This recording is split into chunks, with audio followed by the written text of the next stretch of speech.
so much for joining us today. I'm very excited about this episode. I was looking forward to it.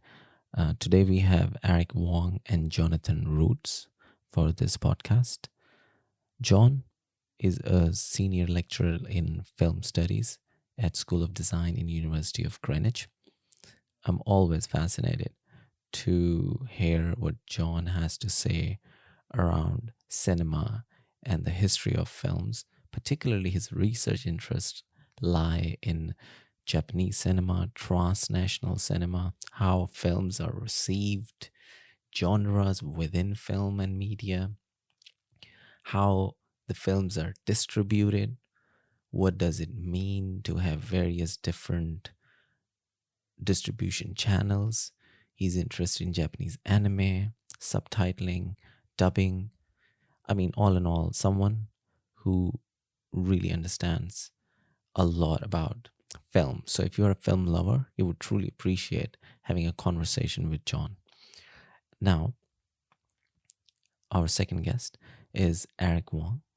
Eric is an architect and he is a senior lecturer in architecture in University of Greenwich School of Design. He is just a brilliant conceptual artist and architect who has just uncanny imagination. I would link some of his projects. He has worked on robust cities. His ability to bring these concepts into the application of real world are magnificent. And recently, he has worked in a Japanese feature anime called Belle by Mamoru Hosoda, who is one of the biggest anime directors in the world. And Eric has designed a virtual world, which is called the World of You, and we will explore more on it. And you can see that there's one thing in common between all three of us is the love of anime and the beauty of those worlds and the storytelling and its depth and the nuance of the characters in these animes. And I'm grateful to talk to Eric, and I was really excited because there's someone who provided the container which allowed that beauty in the anime to breathe and brought us into the realm of that fantastic dreams and imagination. So without any further ado, let's get to the conversation.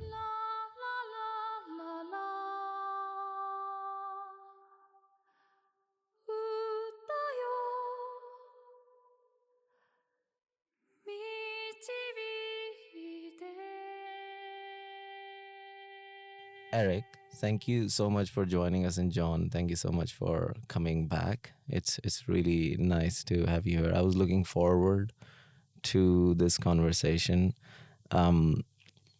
So we will start, Eric, from asking you. First thing I wanted to ask you, and we have chatted a little bit about it, but the first process, because maybe this is one of the first feature film work you have done. If not, please let me know.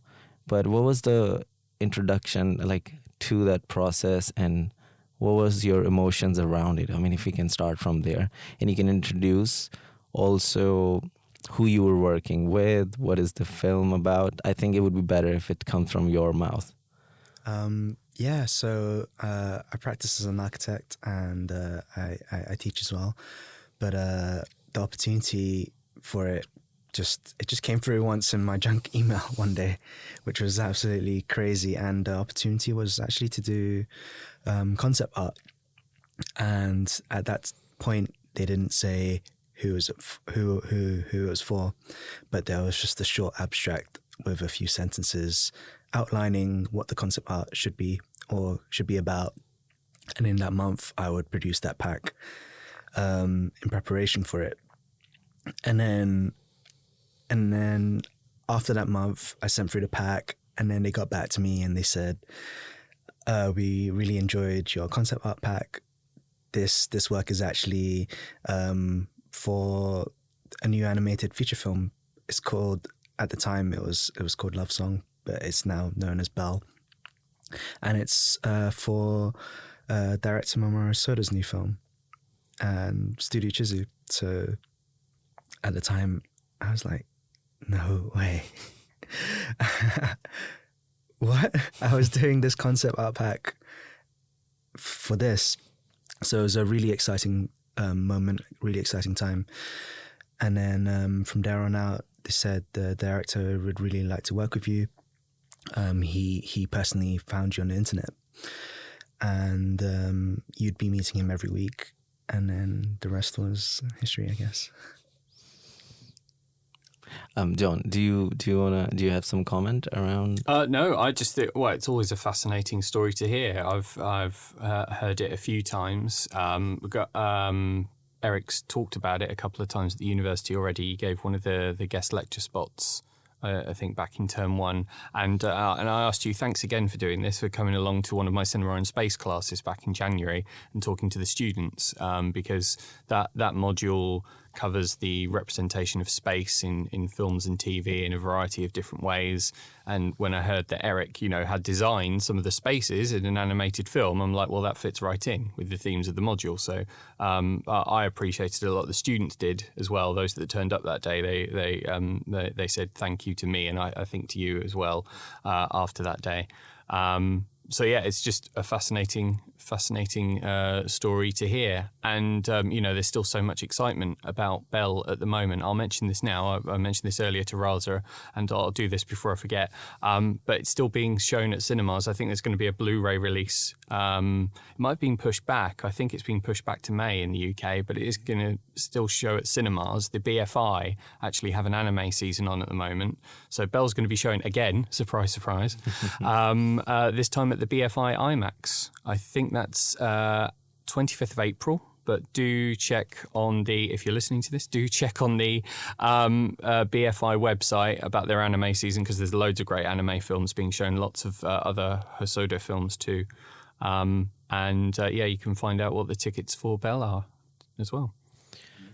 So, how do I found out about Eric? It was Mamoru Hosoda's films have been really inspirational for me. Animes in itself has been really inspirational.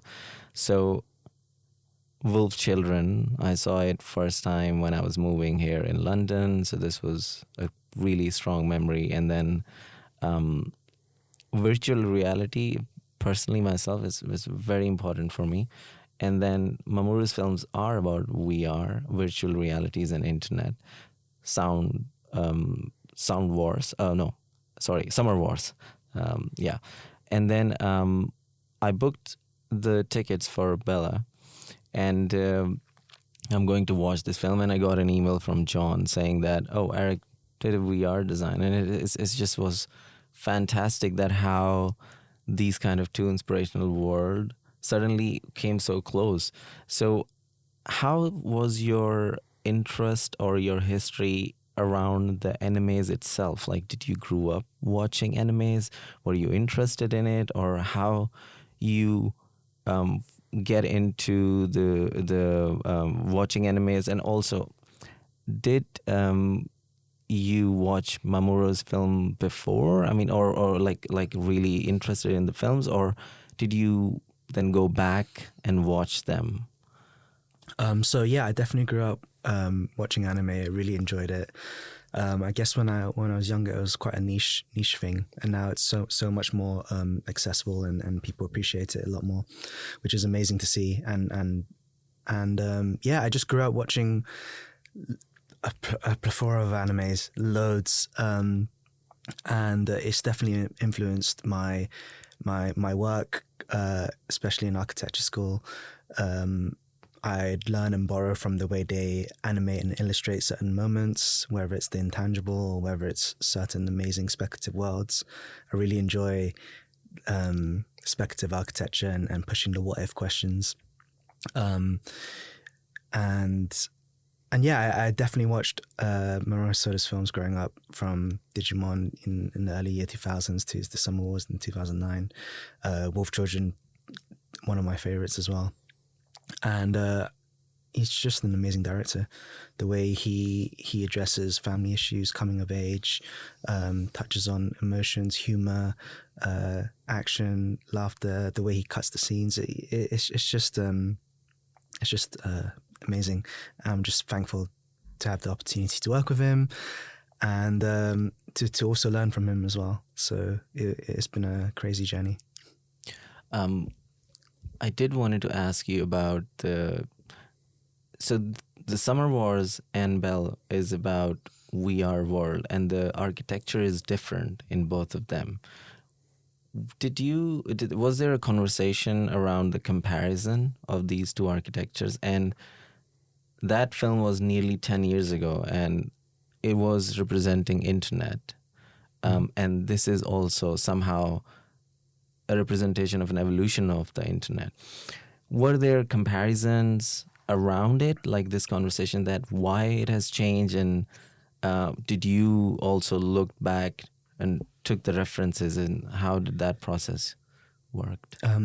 So during the design process, we originally imagined a sort of revamp of Summer, inspired by the world of Summer Wars. So there'd be this totem pole-like architecture structure, and it'd be in a more nocturnal feel. So a slight twist on that kind of architecture.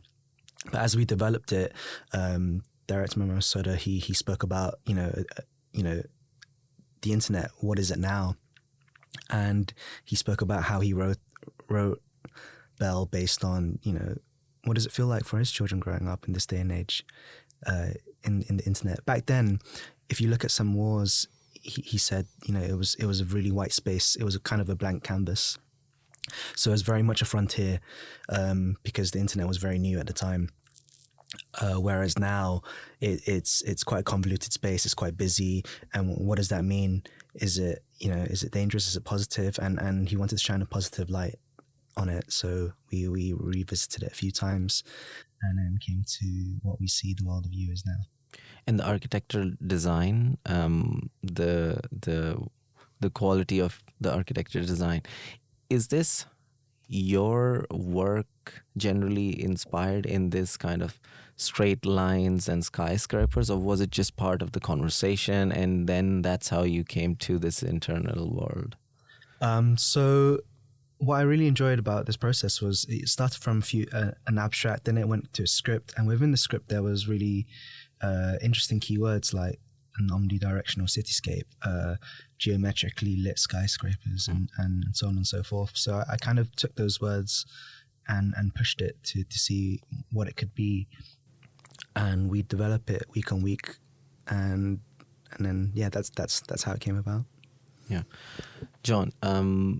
So, do you think that the anime also, because you're writing a book, The Path of Zatoichi, you have written a book. Written yes, that book. You have written it. It's not related to anime, I hasten to add, but I've touched on this subject sometimes in some of my research. Yeah. So, would you like to? Well, I was just trying to remember from when Eric had told me before, if you could just elaborate on, because you were working with the director regularly to develop ideas, as you just explained. How many months was it you were on those? It was Skype calls, wasn't it? Because this was just before the lockdowns for the pandemic, wasn't it? Yeah, correct. It was just before lockdown. And then as we developed the project, it went into lockdown, and it spanned about 7-8 months. And then there was a 3 or 4 month after period of handover and whatnot. Mm-hmm.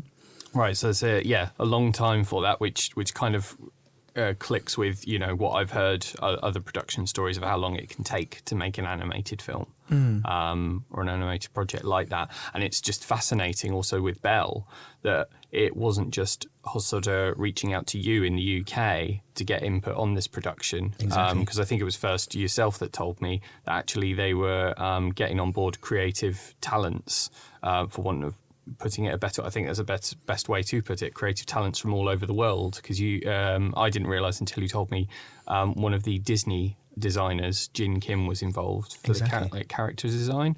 And Neo Magazine also mentioned this as well, the fact that some of the animation was completed by Cartoon Saloon, an Irish animation studio. So it's just a fantastic international collaboration, isn't it? Yeah, it was amazing, and Kao Nakamura was amazing in the music, and then you had Ludwig Forsell with the composing the music, and then also the art director who designed the whale in Belle was from Final Fantasy 14 and 15. So there was definitely a lot of amazing talent surrounding that. Was there a conversation around whale? Because I noticed that there is a whale in both of his films, in Summer Wars as well, and in this as well. I don't know. Was there a conversation like why or? I think the director just really enjoys whales, and it was part of the script. And but I do recall him speaking about these animals once, and you know how interesting they are. Why use the whale and the wolf? Because they tend to be seen as quite dangerous animals, but you shone a positive light on both these characters, both a wolf and a whale in his films, and that they're a bit more complex than they are, and it was just interesting to see. It's another interesting recurring thread of Hosoda's work in general. It's just like there's the link of two of the whales in a couple of his films, but he's also clearly got a fascination with animals and creatures in general. As you said, you could even take this right back to the beginning with Digimon, because they're a particular type of creature. And then from there you've got, I think it's been a while since I've seen it. I'm sure they crop up in some form in The Girl Who Leapt Through Time. But then you've got Summer Wars, the animal-like avatars in there. The distinctive one in that film being King Kazuma the rabbit. Yeah, exactly. Is there that's just reminded me, is there a rabbit-shaped avatar in Belle? Must be. No. Like maybe I'm just misremembering it anyway. But there's the distinctive animals are a recurring thread in a lot of his work. Of course, Wolf Children, The Boy and the Beast as well. Exactly. Yeah. And I just think it's amazing how he uses it, especially in Wolf Children, because it addresses the notion of like minorities, outcasts, and what that means, and just the simple use of a wolf can really address all of those wider issues. And I thought that was amazing. Yeah. Yeah, I try to. I don't know if it's a good thing. You guys should tell me. If someone hasn't seen most of like they haven't been introduced to anime, I do tell them that Wolf Children is really a very interesting film to get into. Oh yeah, isn't it? Yeah, I'd agree. I mean, there's so many great choices to start from, but there's nothing wrong with starting with Wolf Children. I mean, I'd say I'd warn them by take a box of tissues with you. I have to admit, I was in tears by the end. I mean, that kind of touched a nerve with me, much on a similar line to Hirokazu Koreeda's films. Have you seen Koreeda's films? Great films. I mentioned earlier watching Drive My Car at the weekend. Everyone was talking about Koreeda in the similar way that they are to Hamaguchi at the moment, the director of Drive My Car. So he's known for directing these very, very somber, often family-focused dramas, and a couple of them do deal with, divided or disrupted families on a similar in a similar context to Wolf Children. But as you can probably guess, there's no wolves in his. That's the unique hook, of course, of Wolf Children. But these are much contemporary Japanese dramas, and some of them do just have you in tears by the end. These are if you want a good weepy, definitely watch a Koreeda film. And I thought Hosoda's Wolf Children was on a similar scale to that. So it's a great entry, I think, into anime. But do take the box of tissues with you. I remember speaking to Charles Solomon, who's a anime historian and critic and teacher, and he was saying like how Hosoda wrote it right after Summer Wars in homage to his mum passing, and how much she meant to him, and that's why Wolf Children was something quite special as well. Yeah, definitely. For me, of course, Wolf Children, and also Boy and the Beast, I was not expecting to like it as much as I really enjoyed it and liked it. And same thing with the rawness of animals. I mean, I guess this is big theme around like we are so separated that we don't any longer feel that we were like an animal in this way. And I remember this sentence, which is I think I don't remember Pompoko, the Oh yeah, another great film. yeah. And this was the sentence where I think they were all raccoons. They're tanuki, which is a particular type of Japanese raccoon dog. Okay. Although in Pompoko, they're the mythological ones with the magical powers. Yes. Spoiler alert. I mean, this podcast is all about spoilers, so I should have maybe said it right. I don't think we've revealed all the spoilers there. And a great thing I can say with Pompoko is it's still on there at the moment, because I asked my students to watch it a couple of months ago. It's on Netflix, as are a lot of the other Ghibli films. Sadly, no Hosoda films on Netflix at the moment, but lots of Ghibli films. Yeah. So you're right. Like, there's one sentence over there where they say that, we thought that, and they are the mythological raccoons talking about, we thought that the humans were pretty much like another animal like us, bit powerful. But I guess now they have turned into God. And that was a very interesting, and I saw it a long time ago, but that was a good understanding of how the origin of us with the rawness of animal energies and animal expressions and their role in the ecosystem, and then suddenly we being so separated from it. And I think his films are really good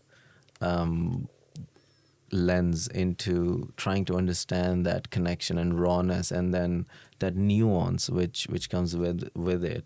Probably that maybe is one of the most important thing, where first anime I saw was Black Lagoon. Yeah.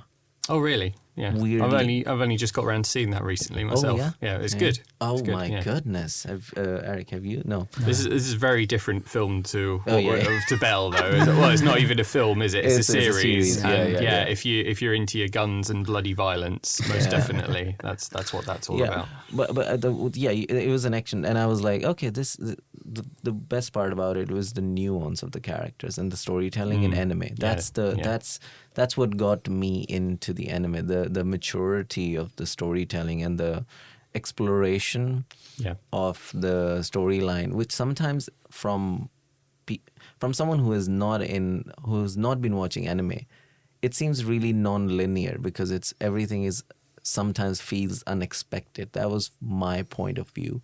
I mean, the turn changes and it becomes a dream into the real world, and so that's what really interested me in the power of storytelling through these kind of stories, and then the re-entry into the things which we were really disconnected with. Is there like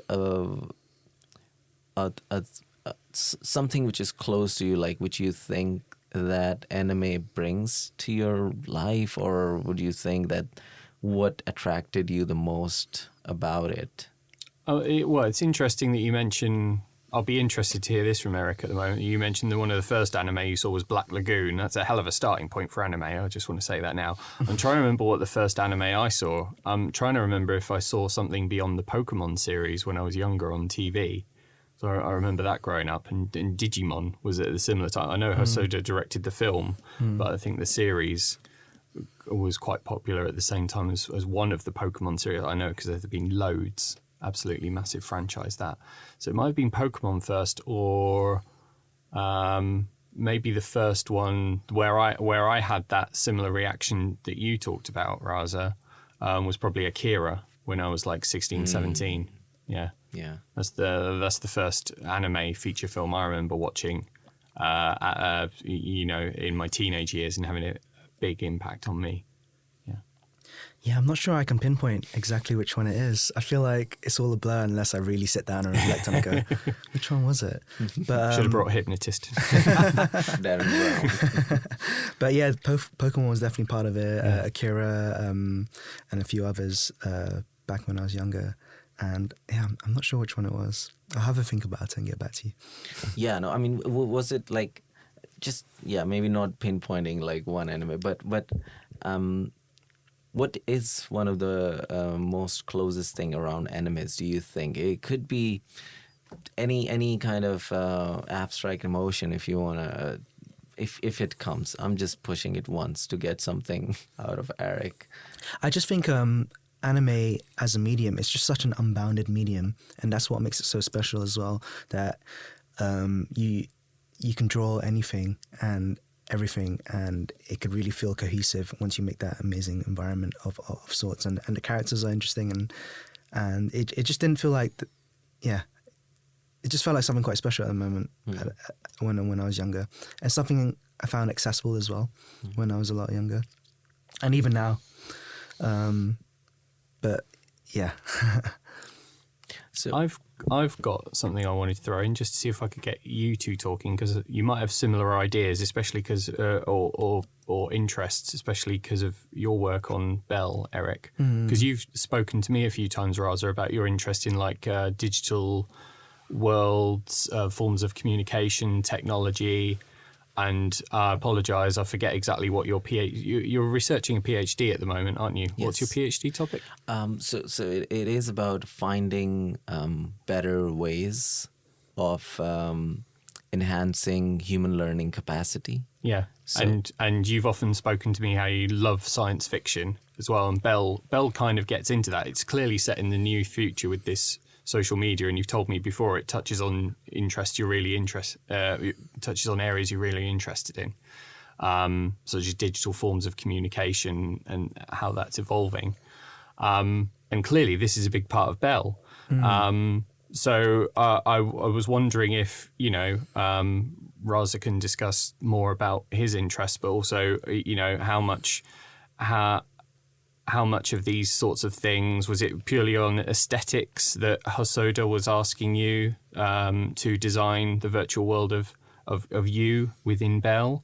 Or were you having maybe some of those broader, more philosophical conversations, possibly? I know you had limited time with him, so maybe not, about, digital worlds and digital communication. I think what's really amazing about this is the way he found all the people that's been able to be part of the film. They're from across the world. They're international talent, some unknown talent, some well-known. And that communication itself is very much part of the film.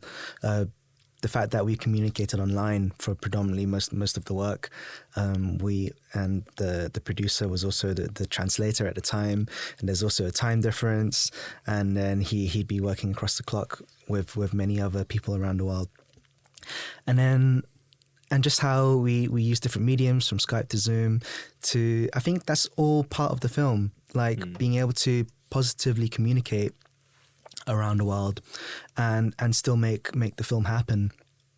And then I remember when we first met, this was at the BFI, and we were still in restrictions, and then it just got lifted, so he had the opportunity to come over, and he said, I'm coming over, and I'd like you to join the premiere. And then when we first met, it's almost like we knew each other. We just gave a big hug and we spoke, and we had dinner together, and it was just a really surreal experience for me. So I think on the working level, it was just amazing to see how the power of the internet, because I don't think I had much online presence at the time, really, and he just so happened to have managed to find me, which I found, I'm just very thankful for. And then to work online and all of those things. So undoubtedly, the power of the internet is important in that sense, and powerful, and also how it's part of the film and it shines a positive light on it. Yeah, there are sometimes these kind of things happens where it is the creation of the film itself becomes the film, and I think one of the example comes just right now, maybe to express it better, like what do I mean is that in Blade Runner 2049, Denis Villeneuve is showing this scene. It's I think it was released in 2017, if I'm correct. 2017, 18. Yeah, 2017. Like that. I think he's showing this scene where the main character is trying this VR device upgrade from this firm, and so I'm watching that in IMAX theater, BFI IMAX, and they actually worked a lot with trying to trying to upgrade the experience of the person who's watching it on IMAX glasses. So in the scene, this person is like experiencing this upgrade into this VR persona avatar of this girl who comes walking past by. And I have seen nearly every film I can see from Avatar to now on BFI IMAX 3D glasses. And I've never seen something like that how much it was realistic. And it was very it was very weird, I would say, that the film is talking about an innovation, and actually I'm experiencing that kind of innovation while watching the film, and it is actually very similar. The modular element of Eric's your architectural design, I feel like, and I don't know, it's I don't know, I can't really say what it is, very subjective, but I think that the world in Summer Wars was described where the world of internet was not ruled by algorithms. And algorithms are very structural skyscraper kind of things which construct the virtual world in a very specific way, and they love organization and categorization.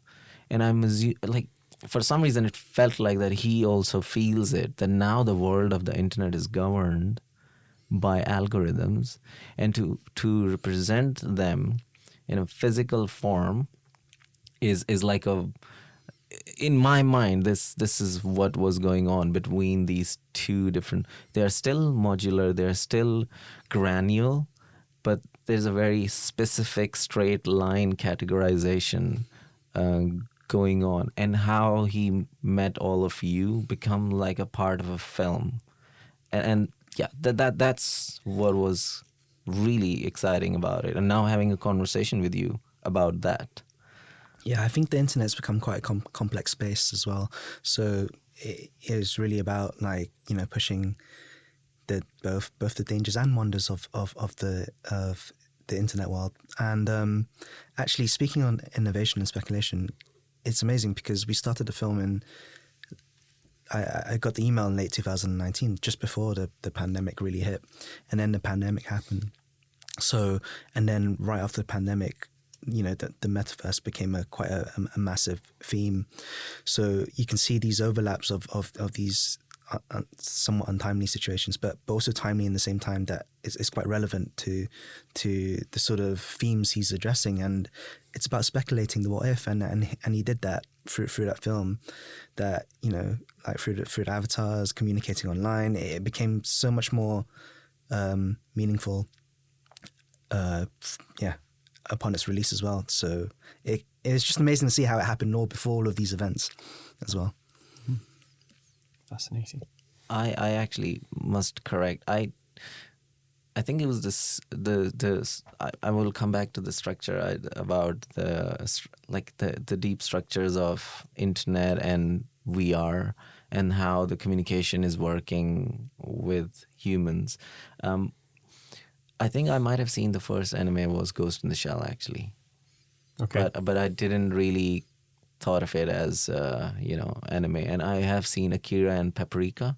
Paprika's fantastic. Yeah. I think it was Paprika which made me feel like that I didn't understand anything. It was that was very early on. But I did understand like some elements of dream, and then one of the first time I understand, you can represent the subjective and internal conflicts of your mind onto the screen with characters and colors and emotions, and that's what I got out of it. Ghost in the Shell, actually. Have you seen Ghost in the Shell, Eric? Yeah. So, do you that? Is, John, what you were talking about, the communication element of it, is that's a big part of that film as well. I mean, right at the beginning, you see Oh, am I forgetting it? I told you this would happen. I'd start forgetting names. Motoko Kusanagi is the character, isn't it? Yeah. And you see her kind of being built from, especially in the updated version, because it's been re-released a few times, they added CG to it, which I know some people probably think is criminal, like along the lines of what they did to Star Wars. But anyway, it's been done because it's so popular. But you see that right from the beginning of the film, don't you? Kusanagi is kind of digitally communicated and constructed and then put into the body form. And then that's the big crux of the narrative, isn't it? If you have a cybernetic biomechanical body, what happens to your soul? Can you digitize the soul? That sort of thing. Yeah, it gets very deep, doesn't it? And then even deeper, and loads of philosophy in the second one. Ghost in the Shell 2, Innocence. Yeah. I would say something about this element. I mean, so you have worked really closely around avatars and humans with meat body in this space. I might actually throw this first out, so maybe so that you can comment more about this. What was the process around? Okay, so we would have avatars roaming around this world which you have created, and we are representing these meat body people who live in various different places in Japan. Probably most of the people. Then he showed most of the people in VR from Japan, if I'm correct. Yeah, so. With Ghost in the Shell, this is I grew up in 90s and grew up really on computers. Weirdly, not really. I mean, this is what coming up. I've realized that some people who are in desert people, they have like a very specific type of emotional construction. And the people who are in Amazon jungles, they are shamans, and they would say that yes, they can communicate with like trees. I mean, whatever that subjective element of communication is. People who are growing up on mountains like Sherpas would have capabilities of they have different lungs capacity where they can breathe in. And this is why I'm so interested in this technological VR AI. I don't like to use this word anymore because it's such a pop term. Artificial What is that, AI? Yeah. Oh, right. Okay. Yeah. So it's cliche, is it? That's interesting to know. I don't know what terms become cliche or not. It just reminds me of, this is a completely off-topic tangent of... what term was it? Oh, yeah, there was a conference where I was at where they were getting very irate about the term diversity. That had become cliche. But it's just interesting. That's a list I'll add to my brain, that AI is becoming cliche now. Weirdly enough, no one who actually builds... It's machine learning. That's what it's called. Okay. Or deep neural networks. Okay. But there isn't any artificial intelligence, really. There's a chatbot with a little statistics. They call it AI. So AI is becoming like a marketing term somehow. But yes, if you're making a film, if you're exploring a concept to make sense, to have an AI, it's in that world. It doesn't exist in the world where you're trying to get the funding, but it's an exciting world. So more like, if you do want to talk about, in my head, if you don't want to talk about AI, it's like transcendent intelligence or some sort, which is whatever that means. So I was saying that, so you as a human, you're like interacting with this technology. It somehow feels like to me that, how humans are very adaptive and they imitate. You can grow up on these kind of virtual worlds like Yahoo, MSN chatbots, and Skype, and you can feel that kind of technology. And I didn't know that that there's a word, and I had this word techno-spiritualist for me in my head. Like, what does that even mean? It's not spiritualist in that way, but the techno-essence. So it doesn't make any sense. So I was like, oh, techno-spiritualist, which means there's a level of communication between the technology and the human in some way or form. And but then I realized that there are more people who are talking about it. They call it techno-mystics, and this is the human element and the technology element of it. And there is this feel, you can say that there's a level of understanding around technology where you you're not mesmerized by it, not you're really scared by it, because that's what you would find most people. Either people are really mesmerized by it or they are really scared by it. I would say some individuals I've met or have really close communication around these topics are the people who are somewhere in the middle, where they would have this type of understanding of the patterns which are appearing in the world around the technology and the cyber world. And they can see that how it is now being appearing around it. So this is like my internal world of having this feel of the technology. Like the world we sit in right now, like what we are talking about, if we do remove all the things like this table and everything which we see more, there's a microphone in front of us with the wires going inside the internet, and then the data is transferring, and whoever is listening through their headphones, and there's wires all over the wall. And if you remove the wall, if you remove the structures of the bricks, this world is literally now constructed in like that of cyberspace, and we are in it, kind of. And the film, it does seem like, oh, this is maybe a little bit more futuristic, but I don't know. It feels like we kind of like very much in it, if you can see the space, the complexity of cyberspace around us. Sorry, that was a little bit longer.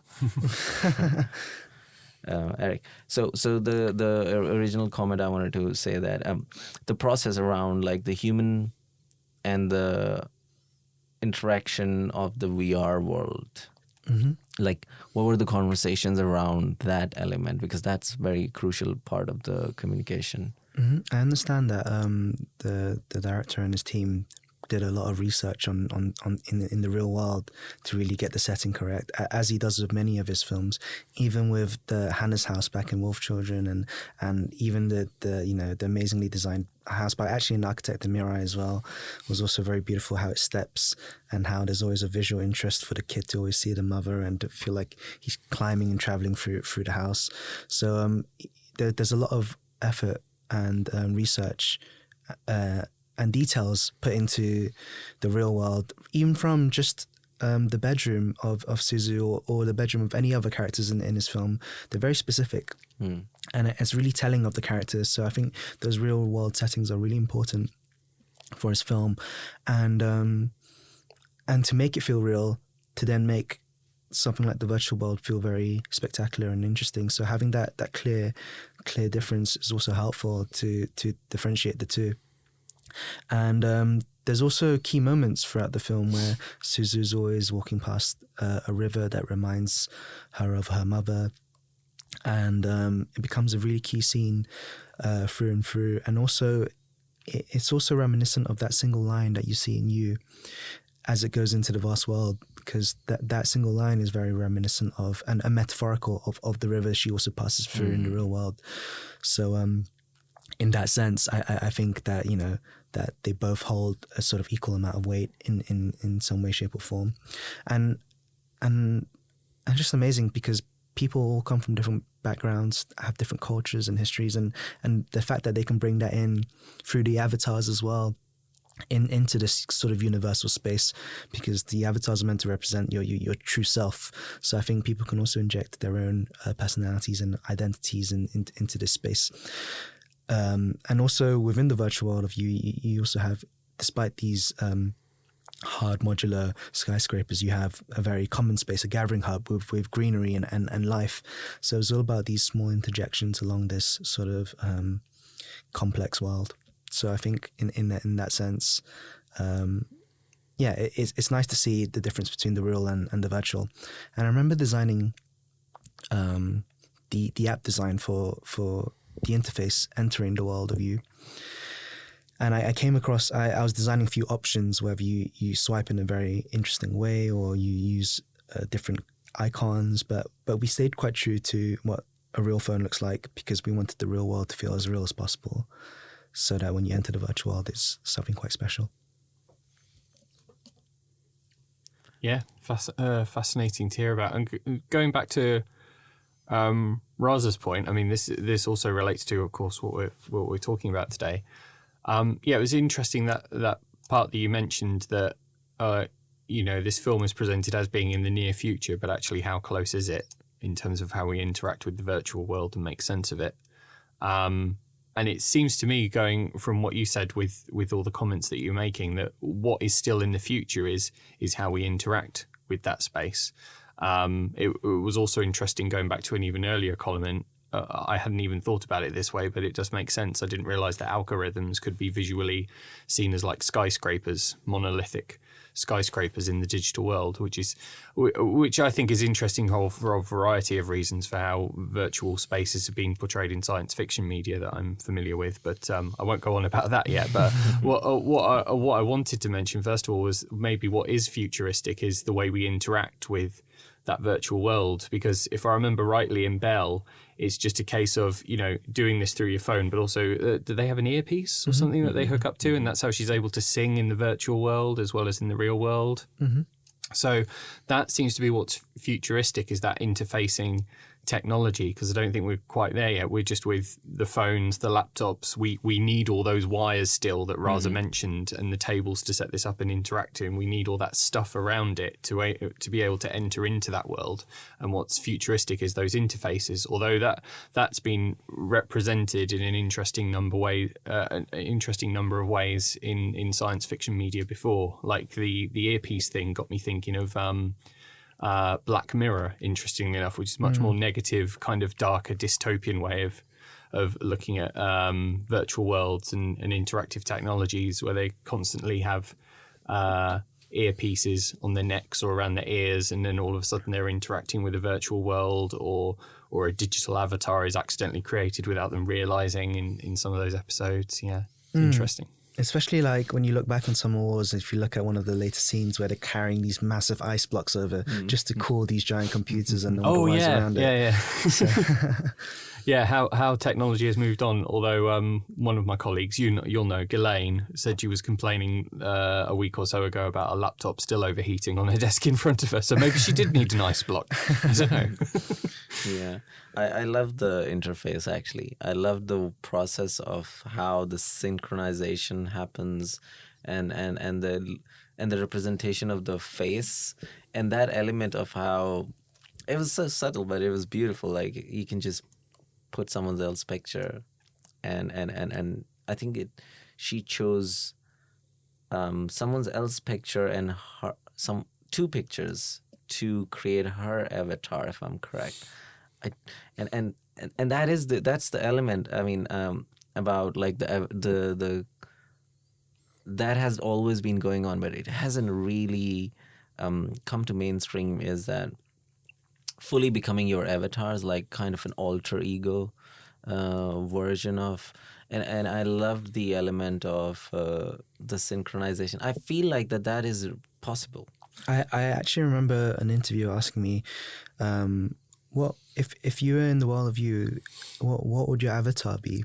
So I guess I'm just going to flip this question onto both of you. Well, I want to know what your answer was, first of all. I'll share it right now. Okay.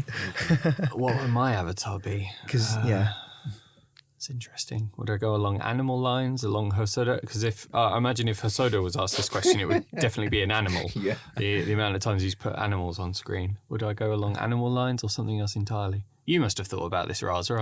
I'm just buying myself time to think. Okay. Sure, so yeah, no, for sure. I mean, it really, this is a very similar one, which is, I do ask this question. It's like, what is your animal spirit? So like from the tribal spaces, they ask this question. So I think it would be a mixture of an owl and a wolf, whatever that would look like. Mm-hmm. I don't know.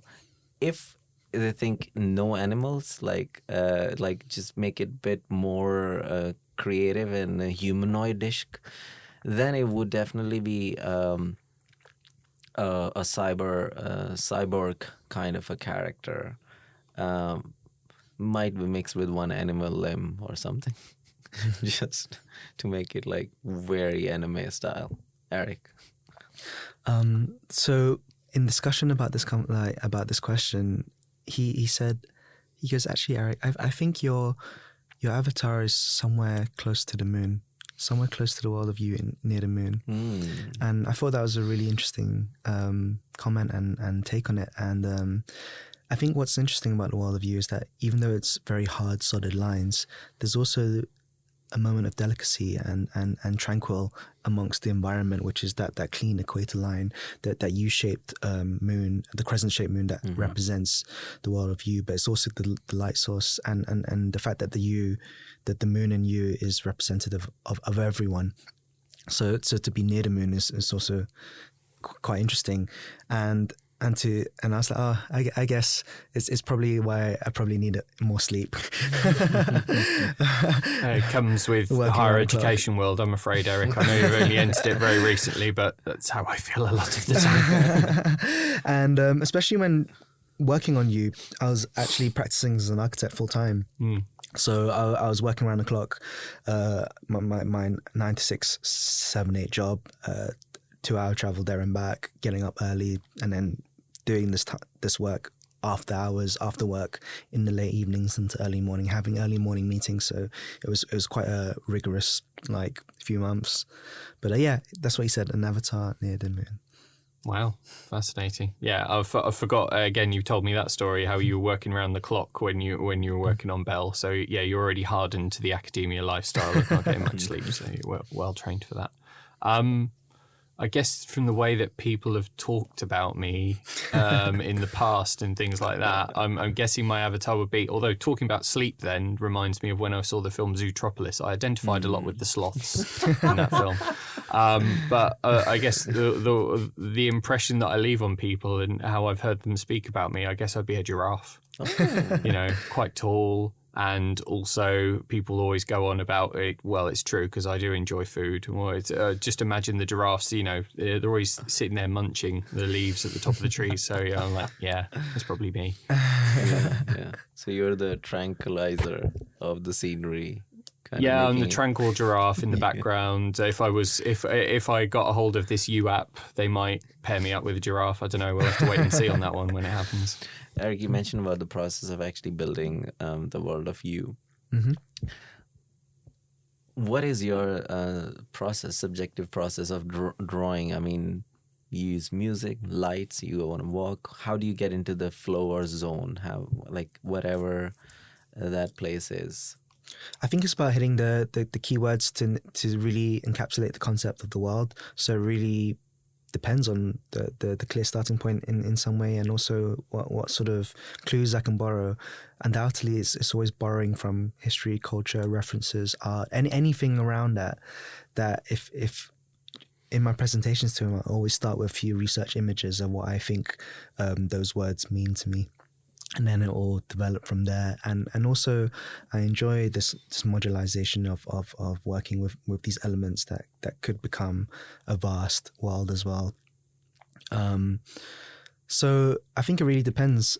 Much like my earlier, my work in my master's, the project was very much to do with the United Kingdom. So I'd learn and borrow from British artists and painters and illustrators, from Heath Robinson to Lowry, and learning from those colours and learning from the way they use their characters to bring wit and humour. And undoubtedly, if it's a project in any other culture, I'll learn from their paintings and their history. But because the internet is such a vast universal world, I was just drawing inspiration from everywhere. I loved that project. Is that the one which you're mentioning, Isle of Man? Is that the project which you were mentioning about that the capital of UK would be in Isle of Man? Yeah, it would be an Isle of Man. But I think what's interesting is it's called cohesion, and it's about bringing people together as well. So that was the main critical thinking and thesis of that proposal. And equally, I think it resonates in the virtual world of you and Belle as well, about bringing people together. That is a brilliant anime. If we do work on that project, that seems very interesting. Would you explain it briefly? Like, what was the? I would actually link the project in this podcast description so people can see all your drawings and how you build around it. But could you explain that world a little bit? Like, how did you? The take on it was fantastic. Like, I would like you to actually talk about this one. So it was my fifth year project in architecture school, and I'm very thankful to my tutors and people around me supporting and guiding me through that project. And the brief was resilient cities. What makes a city resilient? So my position was that cities are resilient when they're together. So it was very much to do with that, and having 3 key strategies, strategic strategies to bring a cohesive city together. And looking back on it, it's also very timely because upon the show, I did it in 2015, and then Brexit happened on the day that the exhibition a year after. So it was a very ironic and also strangely timed place to have that project. Again, speculating the what if and pushing the, future scenarios and what that could be. So it had a lot of relevance and a lot of weight at that moment in time. And I'm always thankful for that project because it's also that project that where director Mamoru Hosoda had the opportunity to find me as well. So it's definitely a project that's quite close to my heart, and I guess a starting point for a lot of my other future ventures. Cool. I just thought it was cool that I'm curious to see that design work now, how this produced a different perspective of the UK. I think some people in the country would be happy to hear, Isle of Man becoming the capital of the UK. That sounds fun. That's a really random way for my brain to work, because I listen to a lot of film reviews. Mark Kermode, you'll be glad to know, is one of the many fans of Belle, and he has family in the Isle of Man, so he'll be pleased to hear that. So maybe just to finish it up a little bit. Yep. John, your work talks about, in this book which you're doing, parts of Zatoichi, retelling the stories and also tracking the arc of it. Give us a little bit of an intro around that, but also, like, how do you think, is it now being connected to the anime? Because the anime is becoming really big. Anime is becoming really big, yeah. I wondered if today this was going to be a question that you're asking me, related interests in that. How can I link Zatoichi to Hosoda and Eric's work on Belle? But yeah, I think a big link there, and thanks for bringing up that recurring or a wider thematic point made in that research, is that retelling stories is really important and a big aspect of our culture around us, because, one of Hosoda's biggest films was The Girl Who Leapt Through Time, which has been adapted to film and TV numerous times. I think it started off as a book, if I remember rightly, very popular book in Japan, and it's just been retold so many times over again on film and TV. And Hosoda's ones is one of the best known ones. I think that was probably the most broadly released internationally, that version of the story, because it's anime. And of course, at the time it came out, anime was massive around the world, as it still is today. The importance of retelling popular stories was a big part of the Zatoichi research as well, because I'll just give a quick summary if anyone's not familiar. Zatoichi, the blind swordsman, first turns up in a short story in... Why am I forgetting the date now? I've written the book. This is criminal, isn't it? It's criminal. Early 60s? No. Well, that's the first film. Oh, okay. The first short story is 47, 48. Okay. And then eventually that's adapted into a film in 1962. And Shintaro Katsu played that character first for 25 films from 1962 to 73. Then he took it into a TV series format up until 1979, and did one comeback film in 1989. And there have been a few other iterations of that character since, which means the character's history stretches over across 5 decades, because the most recent Japanese film was in 2010, but my book also touches on how there's been homages to Zatoichi in other films around the world. And that's, as Raza quite rightly said, it's a point that the book ends on, is that the fact that this character has such a long history, because there seems to be an attractive quality or just, a compelling nature to these stories being retold over again. This is what people seem to enjoy, these big popular stories being told over and over again. And Zatoichi is an example of that. Hosoda's work is an example of that. I mean, he seems to like stories in certain settings and going back to those. We'll have to see maybe in 10 or 20 years' time. Will he look at the virtual world again in Belle? So yeah, I think it raises sorts of questions, finding that theme. I mean, you can argue there's parallels and in terms of conclusions and arguments that you can make. Oh, people just like familiar stories and hearing them or seeing them and consuming them over and over again. But I think it also raises some questions. I don't think it entirely answers the questions of like, why? What do we get out of it? What do we really enjoy about this? I think there's lots of different points that can be made there. Yeah. Yeah, and Eric, just to finish before we finish this, and this is very technical question. If you do want to answer it, that'd be great. Which tools were you using, softwares, and if you do want to share whatever part of it, were you doing it in your bedroom? Were there some music? What kind of lights did you like when you're actually drawing or creating these things? I really enjoy finding out this process because it really helps me to create what is the best way of getting into the flow state or in the zone, whatever we want to call that. Just quickly, that's a great question as well, because this is why I buy films on Blu-ray and DVD. I love watching the extras, finding out how this stuff gets made. So yes, just interrupting there, but now I want to hear what Eric's going to say.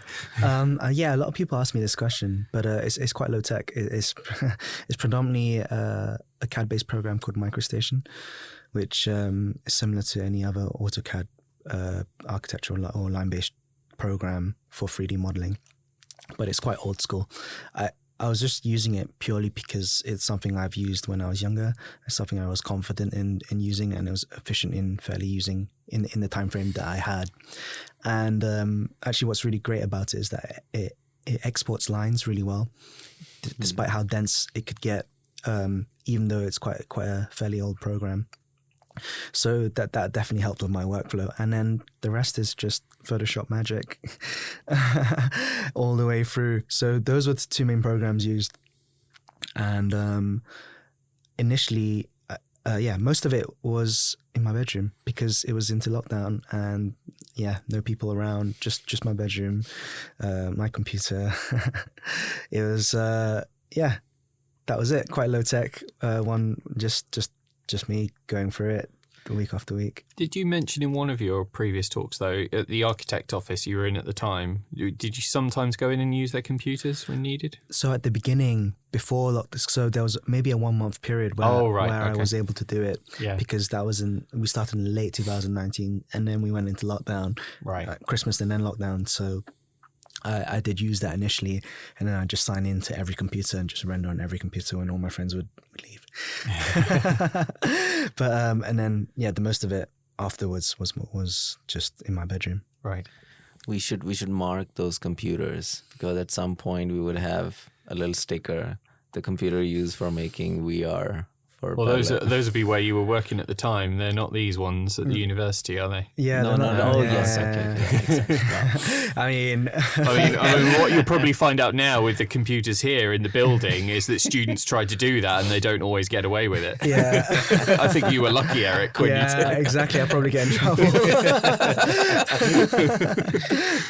Okay, fantastic, Eric. Thank you so much. Is there anything you would like to add or plug in? If there's, where should people find your work? Is there a website? What should we look for? I guess my parting thing is that it could be anyone in this world that has this opportunity. So definitely just keep plugging out whatever you do creatively. For those out there, keep learning, have fun, and undoubtedly your opportunity will come.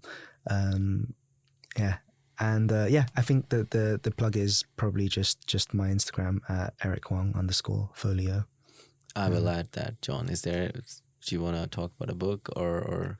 Well, my book's out now. If anyone is interested in that, don't talk about a lot of anime in there, if I'm honest, because that's not a massive part of Zatoichi's history. There's brief mentions. I will be doing some more podcast appearances on some other podcasts to promote that because this year, 2022, is the 60th anniversary of the first Zatoichi film. So amazing. Trying to the book was out at the end of last year, so I'm working on promoting that now. Perfect. Thank you so much, everyone, for listening. Thank you, Eric and John, for joining us. Bye, everyone. Thank you. Thanks. Bye.